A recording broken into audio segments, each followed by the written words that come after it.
അസ്സലാമു അലൈക്കും. അപ്പോൾ ഇന്നൊരു കായ്പോള റെസിപ്പി ആയിട്ടാണ് ഞാൻ വന്നിട്ടുള്ളത്. ഞാനിവിടെ 3 കായ് എടുക്കുന്നുണ്ട്. എന്നിട്ട് കായിനെ ചെറിയ ചെറിയ സ്ലൈസ് ആക്കാം. എന്നിട്ട് ഒരു പാൻ എടുത്തിട്ട് നെയ്യ് ചൂടായതിൻ്റെ ശേഷം കായ ഇട്ടിട്ട് ബാട്ട. സാധാരണ നമ്മൾ കായ് ബാട്ടല്ലേ, അങ്ങനെ ബാട്ട. കുറച്ച് പഞ്ചസാര പെറി കൊടുക്കുക അതിൻ്റെ മുകളിലേക്ക്. എന്നിട്ട് പാങ്ങളെ മിക്സ് ആക്കുക. എന്നിട്ട് അത് ആയതിൻ്റെ ശേഷം ഒരു ചട്ടിയിലേക്ക് മാറ്റി വെക്കുക. എന്നിട്ട് അതേ പാനിലേക്ക് തന്നെ കുറച്ച് നെയ്യ് ഇട്ടിട്ട് കാഷ്യൂ ഇട്ടിട്ട് വറുക്കുക. ഫസ്റ്റ് ഞാനിവിടെ ഇപ്പോൾ 2 മുട്ട എടുക്കുന്നുണ്ട്. മുട്ടയും പിന്നെ പാലും പഞ്ചസാര ഇട്ടിട്ട് നന്നായിട്ട് മിക്സ് ആക്കണം. എന്നിട്ട് 30 ഞാൻ മാക്കിയിട്ട് വെച്ച കായ് സ്ലൈസ് ഇല്ലേ, അതിലേക്ക് ഈ ബാറ്റർ ഒഴിക്കുക.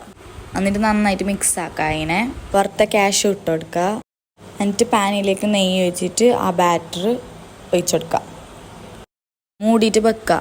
എന്നിട്ട് 15 മിനിറ്റ് കഴിയുമ്പോൾ തിരിച്ചിട്ടിടണം.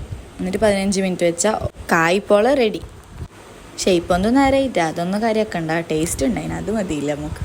ബായ്.